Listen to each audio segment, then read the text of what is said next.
Muy amable, muchas gracias por la presentación. Gracias, antes que nada, por la invitación a la dirección de acompañamiento. Y es un gusto poder tener la oportunidad de platicar con ustedes, de charlar. Más bien es una charla, compartirles algunas ideas, algunas propuestas sobre el trabajo que se ha hecho durante ya casi 30, más de 30 años de trabajo en la universidad y en particular con el tema de sustentabilidad. Voy a permitirme compartir. Entiendo y por lo que veo digamos, en la parte eh, de personas que nos acompañan, pero la mayoría son alumnos. Entiendo también que sean de diferentes semestres, de diferentes carreras. eh, o en este caso de prepa, ¿no? Que es el objetivo también principal.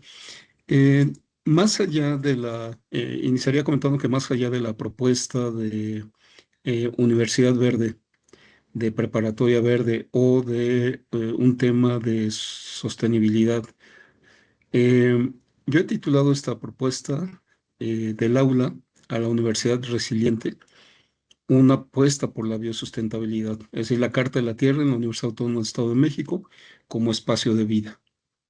Y vamos a ver a qué me estoy refiriendo con esta perspectiva. Primero, de universidad resiliente y dos, ¿por qué apostarle a una biosustentabilidad? Comentarles que hace pues ya bastantes años, estamos hablando de hace casi 25 años, eh, tuve la oportunidad de estar en el programa de protección al ambiente durante un buen rato ahí trabajando en la parte de manejo integral de residuos. Y bueno, pues el trabajo es un trabajo muy operativo, pero nos dio la oportunidad de conocer muchos elementos que en su momento estaban naciendo en las diferentes instituciones educativas, sobre todo a nivel superior. Estamos hablando del año 2000, cuando se firma un convenio entre la Secretaría de Educación Pública, la Asociación de Universidades y la Secretaría del Medio Ambiente. Y este convenio lo que estableció fue que se generaran planes ambientales institucionales en cada institución educativa, en cada universidad. Los planes ambientales, bueno, en las universidades había de todo. De hecho, todavía existen varios de esos planes ambientales, están en operación. Sin embargo, bueno, pues después de varios años de trabajo, por ahí en una publicación que hice para la Universidad de Quintana Roo, yo planteaba que después de 20 años de trabajo en la universidad con esta perspectiva del plan ambiental institucional, pues tenemos que eh, generar otros caminos, otros derroteros. Y yo planteaba la idea de pasar de los planes ambientales institucionales a las agendas de segunda generación, agendas ambientales universitarias de segunda generación. Hoy en día, estoy seguro que con esta perspectiva de universidad resiliente van a ver por qué mi visión respecto del tema de sustentabilidad, desarrollo sostenible, que son los temas que trabajamos aquí en el Centro de Investigación, han ido permeando y han ido generando, al menos en mi persona, una propuesta muy diferente de lo que tiene que ser el tema ambiental en las instituciones educativas. Y vamos a ver de ello por qué. El contenido de esta propuesta es que tengo el tema primero, que es la crisis civilizatoria, o yo diría que es una incivilización, ¿no? Eh, Occidente y la hegemonía geopolítica, económica y cultural. El tema 2 es precisamente la vida que es. Tema 3 precisamente es pasar del desarrollo sostenible a la biosustentabilidad. Este tema está basado en un capítulo del libro que recientemente se publicó en una revista, en un libro, perdón, en Colombia, y fue resultado de la estancia postdoctoral. Entonces, mi apuesta ya no es solamente la parte práctica que venimos trabajando desde el año 2000, incluso antes, desde el 97, cuando el programa de ecología de la universidad se convierte en programa de protección al ambiente. Hoy es una dirección, después yo salgo de esa dirección y me integro al centro de investigación. Entonces ese trayecto me permitió construir esta idea más allá de la sustentabilidad y ahorita vamos a ver de qué se trata. El tema 4 lo titulo Mi o Nuestro compromiso con la vida desde la Carta de la Tierra. Es una visión, claro, individual, pero también colectiva. Y esta visión quiere decir, partimos del trabajo del aula, de la visión del aula, que es una visión particular, a la visión general, que es la visión de la universidad. Y resiliente, vamos a ver por qué esta perspectiva de resiliencia, marcada por los hitos socioeconómicos y ambientales que hoy en día, pues bueno, dan característica a nuestro entorno municipal, estatal, eh, nacional y, bueno, también internacional. En la primera parte, entonces, mencioné que la crisis civilizatoria o incivilizatoria, porque desafortunadamente, eh, desde mi punto de vista, hoy en día tenemos bueno, no solamente que remontarnos a la parte de la civilización de la cual somos parte, una perspectiva, digamos, hacia atrás. Tenemos que remontarnos prácticamente a 2000 años atrás y más recientemente pues a partir del siglo XVII, XVIII, con los procesos de la era moderna, hoy en día con una era postmoderna. Y esta perspectiva, pues de alguna manera, ha definido tanto una crisis de la civilización como evidentemente un colapso ecológico hoy en día. Y esto tiene que ver con que actualmente se define esta perspectiva como el agotamiento del modelo de organización social, económica y cultural basado precisamente en el crecimiento infinito dentro de un planeta con recursos finitos. Este argumento ya fue presentado incluso desde los años 60, finales de los años 60, en el informe Meadows, que precisamente planteaba que ya no se podía crecer más en un planeta que ya estaba limitado en su perspectiva, digamos, de naturaleza. Y no es solo la crisis económica o política la que se presenta, ¿no? Había una ruptura de relación metabólica, es decir, de relaciones de intercambio, de pues, de todos los componentes de lo que es la vida entre la humanidad y la naturaleza. Esta crisis civilizatoria, pues, está permeando ya y está traspasando los límites planetarios, que son estos límites que se han planteado desde los espacios globales internacionales.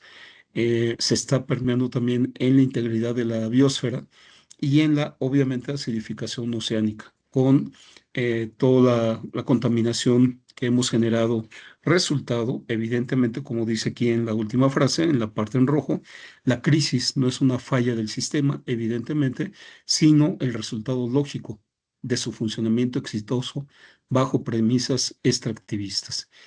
Y evidentemente que la imagen que tenemos aquí, pues bueno, es muy, ejemplifica lo que es esta crisis que tenemos hoy en día.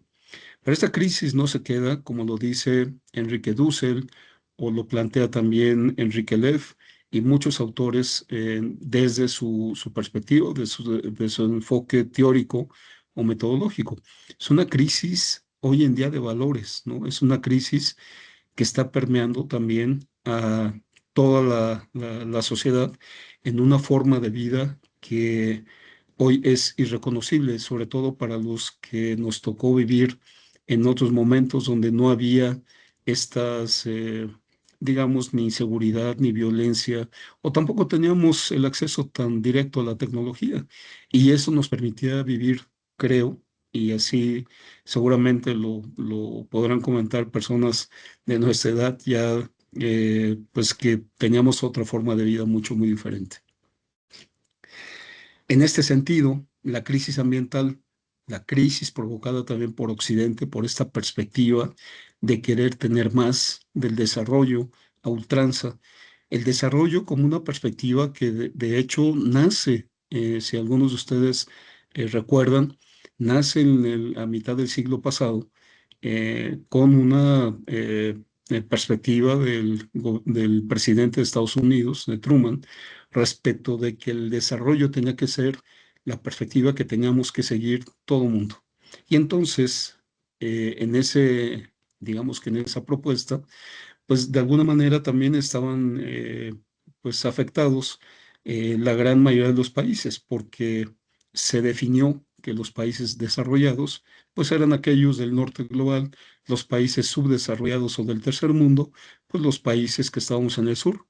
Y de alguna manera también hay que recordar que gracias a esa perspectiva, pues mucho de la agenda ambiental se le echaba la culpa precisamente a los países como el nuestro, a los países del sur, donde desde el año 2000, cuando surgen los objetivos del milenio, se decía que se tenía que atacar, por ejemplo, pandemia, que en ese momento la pandemia en términos de salud era el SIDA. Bueno, que el SIDA se generaba en países pobres, que los países pobres generábamos toda la basura del mundo, y que no teníamos un futuro, digamos, en ese sentido. Hoy en día, desafortunadamente, todavía seguimos utilizando esa nomenclatura o esa perspectiva de que somos desarrollados o hay países primer mundo, segundo mundo, tercer mundo. Somos personas que habitamos un planeta y no tenemos por qué tener esas definiciones, ¿no? En términos de que porque somos del sur o porque en nuestras comunidades se hablan más de 68 lenguas indígenas, porque tenemos más de 68 grupos indígenas, o incluso nuestra América que está pues llena de saberes, digamos, auténticos, pues tengamos que seguir llevando esta etiqueta de que somos subdesarrollados, ¿no? Porque somos pobres o porque generamos residuos o porque generamos basura o porque contaminamos o porque generamos las enfermedades que supuestamente afectan al norte global. Bueno, a partir de esta situación, entonces, también y a pesar de los acuerdos de las diferentes reuniones de las COPs, digamos, de las conferencias de las partes sobre reducción de contaminantes a la atmósfera, pues evidentemente que tampoco ha habido un seguimiento y un compromiso de parte de todos los países. Aquí yo planteo que hay una insustentabilidad de las agendas globales, ¿no? Es decir, podemos tener la agenda, por ejemplo, 2030, pero desafortunadamente no hay recursos con que trabajar muchos de esas metas o de esos indicadores que se pretenden generar. Tampoco hay políticas de desarrollo adecuadas en función de las necesidades de cada comunidad. Hay un asedio a la naturaleza y este asedio sigue creciendo. Tan es así que hoy en día es ilógico pensar que hay un desarrollo sostenible. Bueno, y retomo el concepto tal cual es generado en el informe Brundtland. Hoy en día no se puede decir que hay un desarrollo sostenible cuando, por un lado, tenemos guerras en Europa, tenemos guerras en Medio Oriente, tenemos situación de inseguridad y de violencia en nuestro país y así sucesivamente en otros lugares. Bueno, entonces, ¿cómo podemos entender que hay un desarrollo y a la vez haya una protección de la vida de la naturaleza? Entonces, la crisis civilizatoria manifestada como una incapacidad política se ve reflejada precisamente en la priorización de la seguridad energética y el crecimiento del PIB sobre la resiliencia climática, ¿no? Aquí están de por medio las guerras.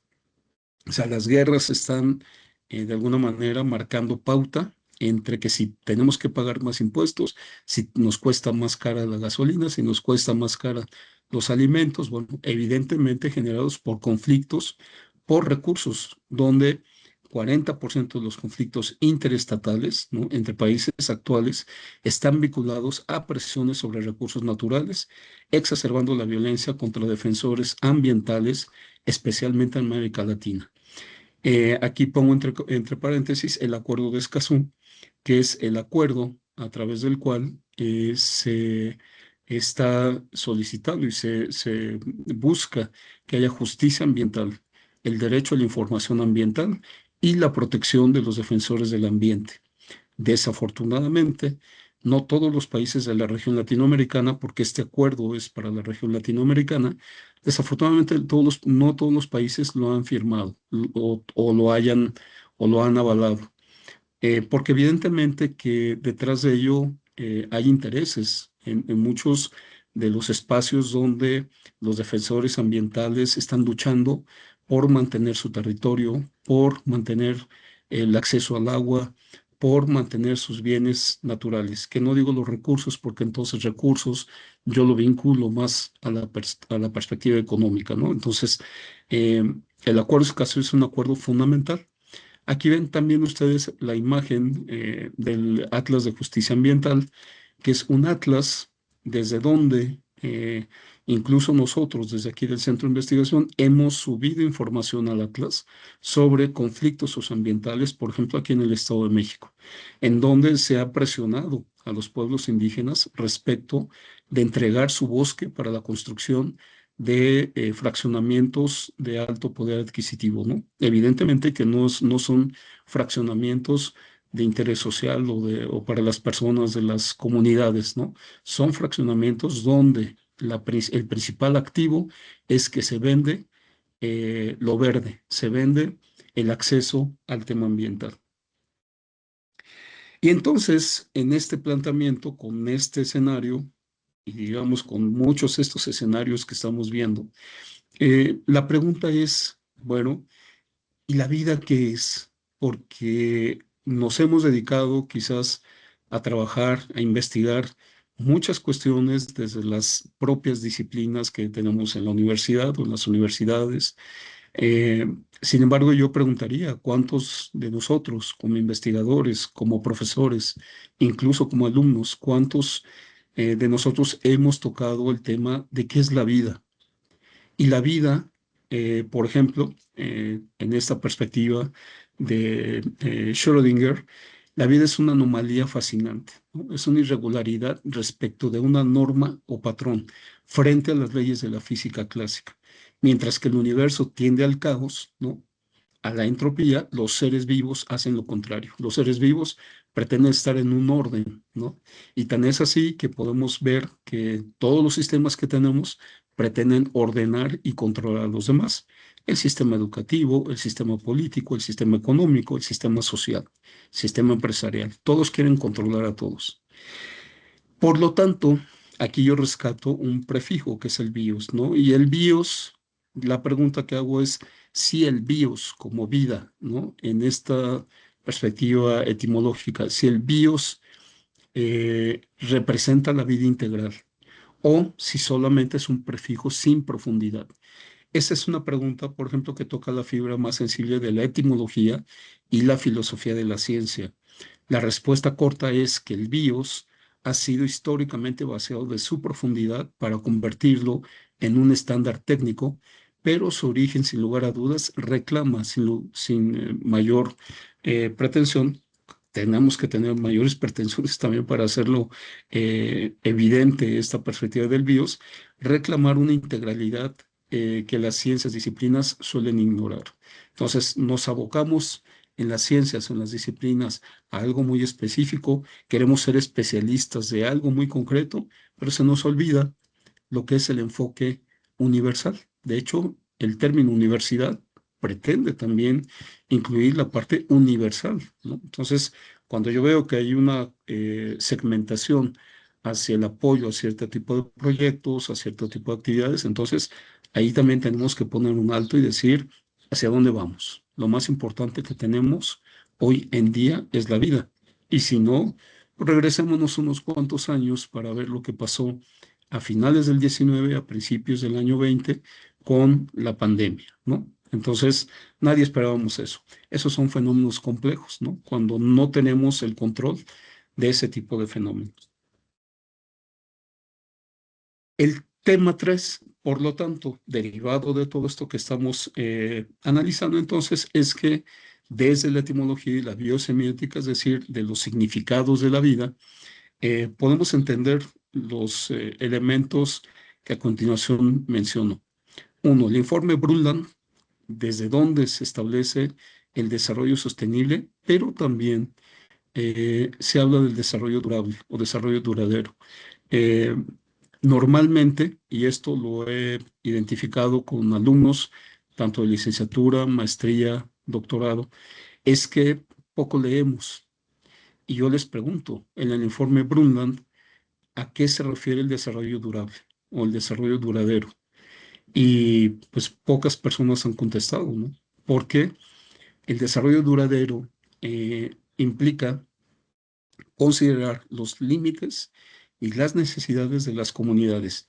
Por otro lado, el desarrollo sostenible sabemos, porque eso es lo que se plantea desde el informe Brundtland, que el desarrollo sostenible es aquel desarrollo que nos permite mantener el status quo de los recursos naturales como están, para que las futuras generaciones también los puedan disfrutar.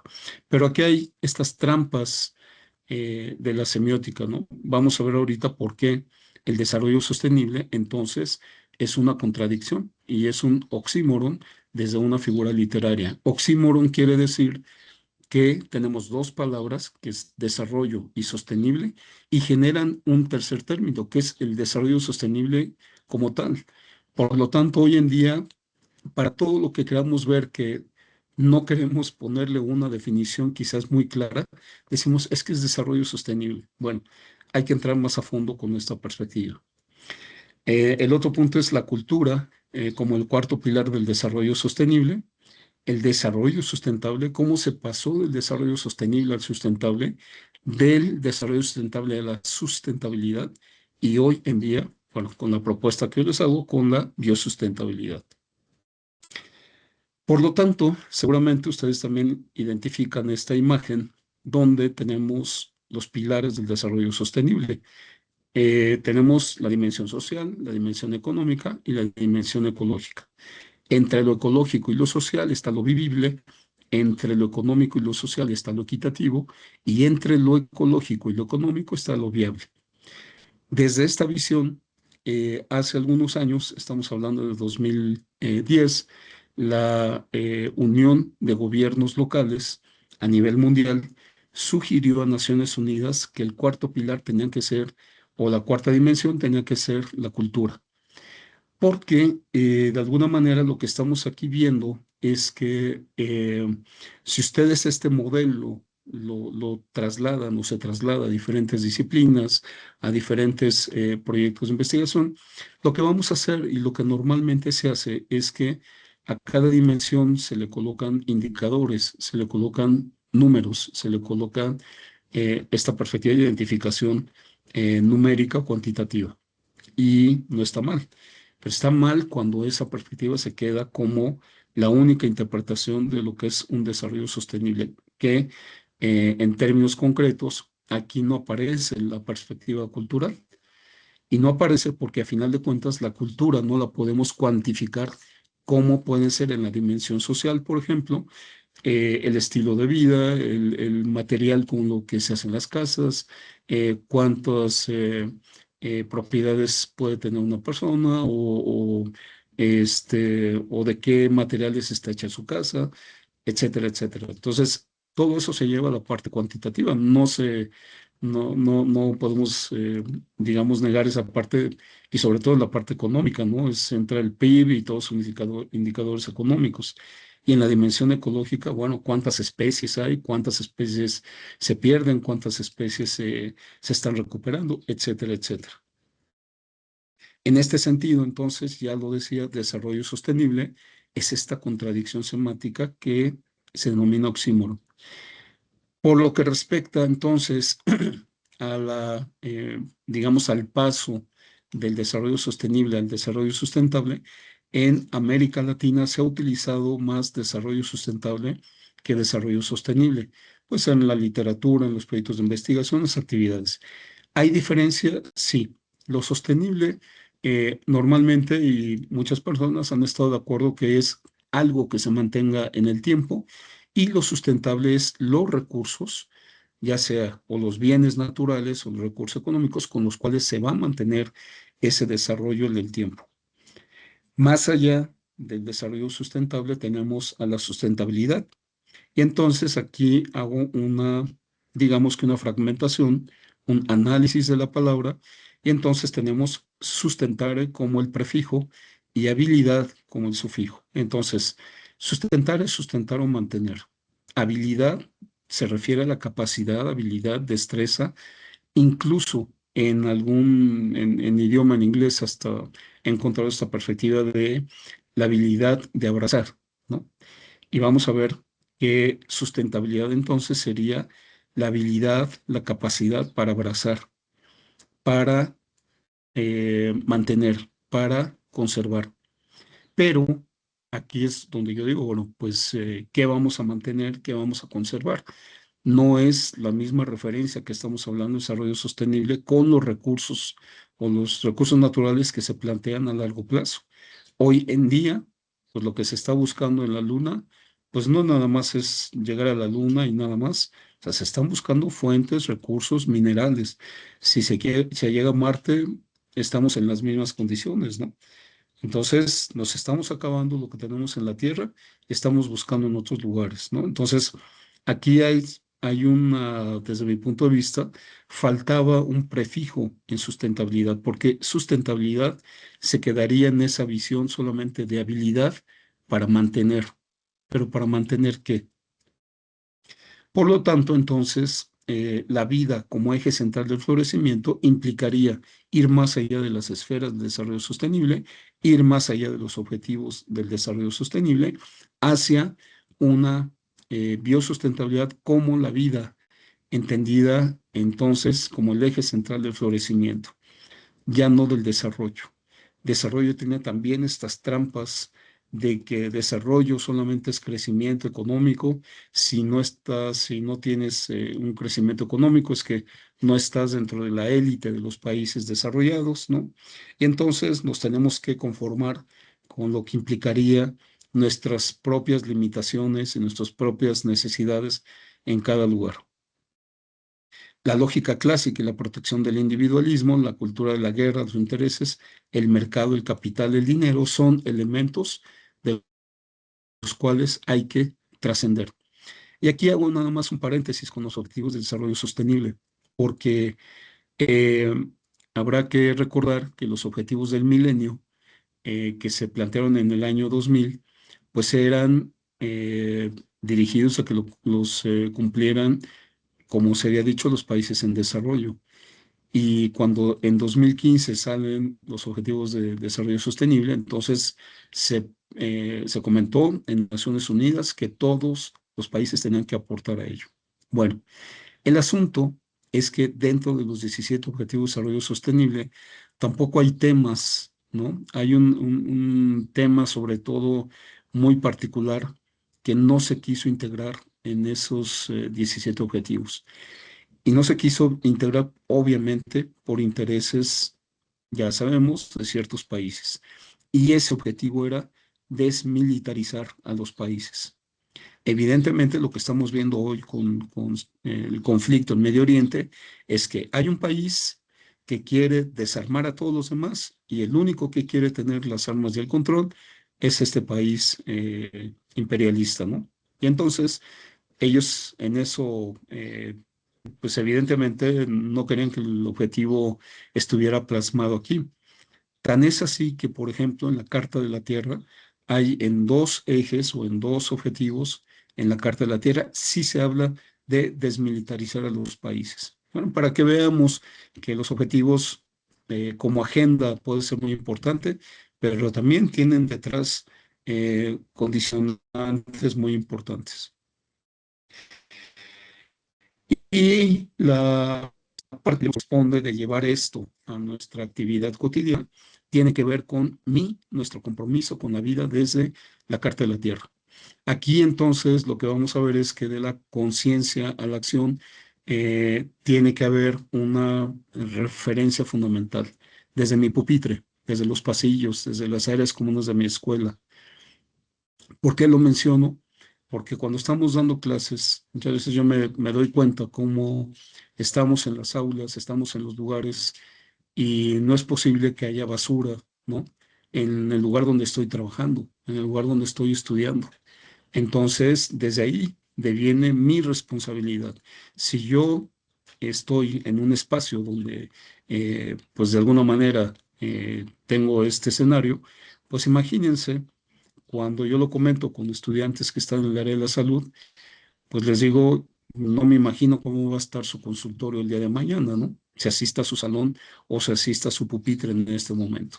Entonces, esto tiene que ver desde mi actividad inicial, desde mi casa incluso, ¿no? Y entonces eso yo lo traslado a mi entorno, donde prácticamente paso la mayor parte del tiempo que es en mi escuela. La otra perspectiva es pasar de los rankings a la resiliencia comunitaria. Bueno, esto para mí es un asunto también bastante delicado porque muchas universidades se han dado la tarea de estar supuestamente en rankings que los ubica en universidades verdes, universidades responsables, universidades socialmente responsables, pero la responsabilidad no es solamente hacia el interior, la responsabilidad es al interior y al exterior. Entonces, ¿cómo yo puedo ser resiliente? Es decir, que yo pueda tener esa empatía y ese compromiso con la comunidad interna y externa, si no es a través de desarrollar estas habilidades a través de los programas de estudio, a través de los proyectos de investigación, a través de nuestras actividades cotidianas en la universidad. Aquí entonces la relación aula-entorno-universidad se vuelve una parte fundamental.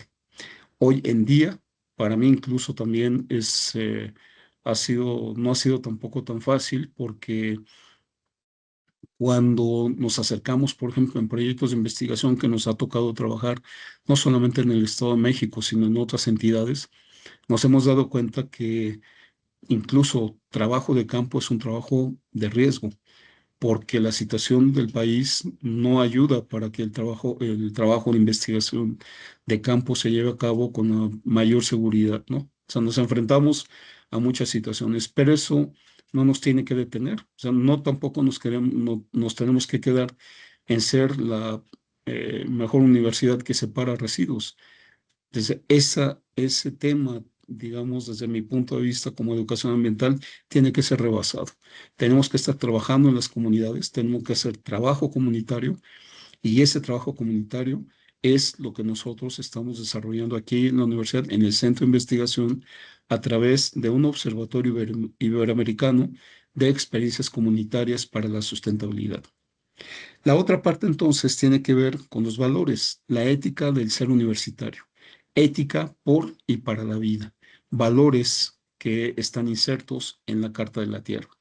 Y la Carta de la Tierra, bueno, que muchos de ustedes seguramente la conocen, tiene estos cuatro ejes: respeto y cuidado de la comunidad de la vida, integridad ecológica, justicia social y económica, democracia, no violencia y paz. No hay otro documento que tenga tan explícitos los valores para transitar a una, como lo planteo, la biosustentabilidad. Por lo tanto, entonces yo le dejaría también estas preguntas para que incluso las analicen individualmente, las analicen también a nivel, digamos, colectivo. Y comentaría, ¿quién responde por las acciones antiéticas? Y entonces, ¿de dónde se encuentra la resiliencia de la universidad no solo hacia adentro, pero también hacia afuera? Es decir, en la capacidad para superar adversidades a través de competencias y desarrollo de habilidades individuales colectivas en términos de docencia, investigación y difusión y extensión de la cultura. ¿Y por qué voy con esta parte de acciones antiéticas? Ven ustedes aquí estas imágenes y normalmente cuando hay alguna situación, conflicto socioambiental, pues nos preguntamos de dónde se originó, qué pasó, cómo estuvo esta situación. En la parte superior izquierda, ven aquí la Organización del Sur de Jalisco eh, con la resistencia contra la presa del Zapotillo. Afortunadamente tuve la oportunidad de conocer a la comunidad de Temacapulín en Jalisco, donde la comunidad estaba luchando para no desaparecer por la construcción de la presa. Durante 16 años la comunidad estuvo en lucha constante, no solamente contra los gobiernos estatales de Jalisco y Guanajuato, también incluso contra asociaciones ambientales que incluso tuvimos la oportunidad de conocer y que se prestaban a un juego perverso de convencer a las personas de salirse de sus comunidades para dejarle el proyecto de la construcción de la presa y que se desaparecieran las comunidades de los Altos de Jalisco. Y entonces uno se pregunta, ¿dónde está esta perspectiva ética si los gobernadores o las personas que toman decisiones en Conagua o en Naciones Unidas o en los espacios municipales? Yo me preguntaba, bueno, pues ¿de dónde egresaron?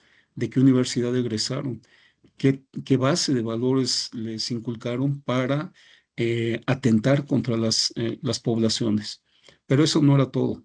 Desafortunadamente, también instituciones a nivel general, pues provocaron que, por ejemplo, el sacerdote de la comunidad del Zapotillo tuviera que renunciar a sus votos porque la iglesia le dijo, o usted defienda a la comunidad o usted se va a su iglesia.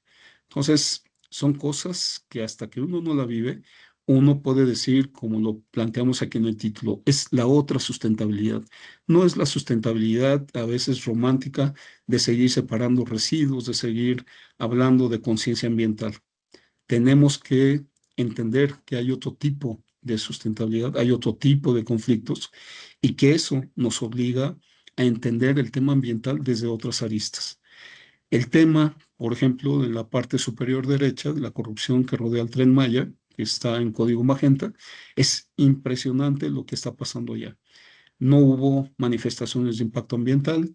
Hoy en día el tren está en una situación bastante delicada por la destrucción y la construcción de las columnas que están, muchas de ellas en proceso de deterioro, y se está documentando todo este tipo de situaciones, ¿no? Y entonces regresamos otra vez a esta perspectiva.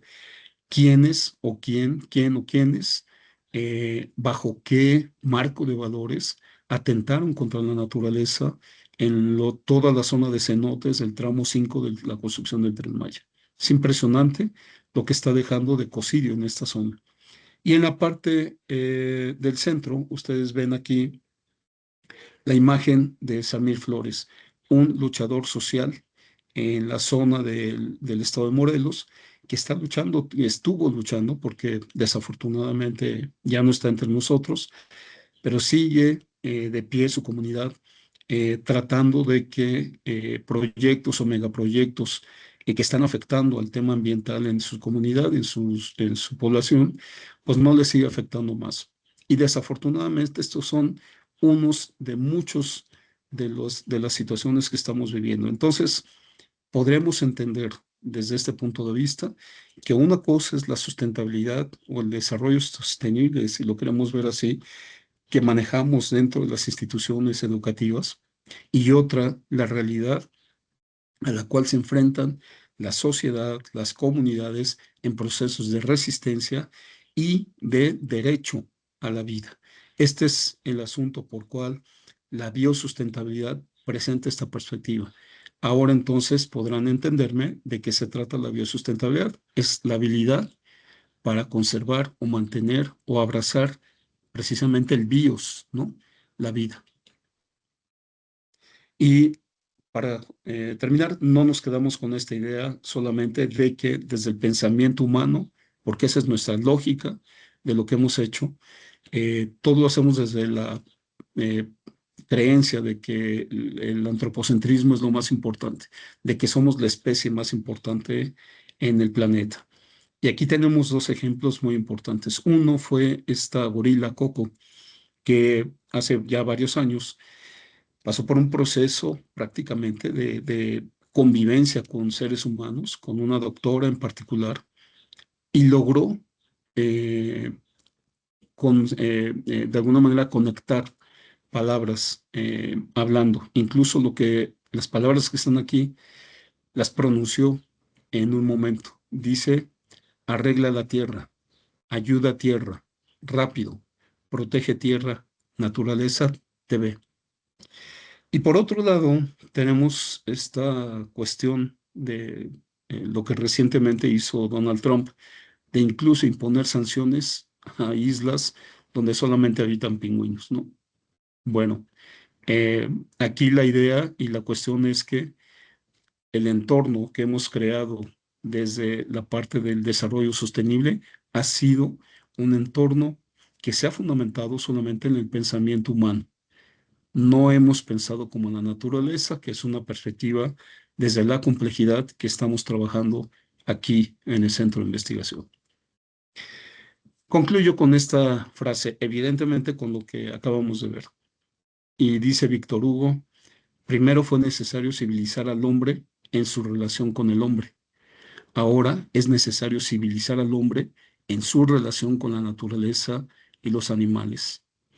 Increíble, ¿no? Lo que estamos viviendo. Muchas gracias. TUWAMEX. Administración 2025-2029.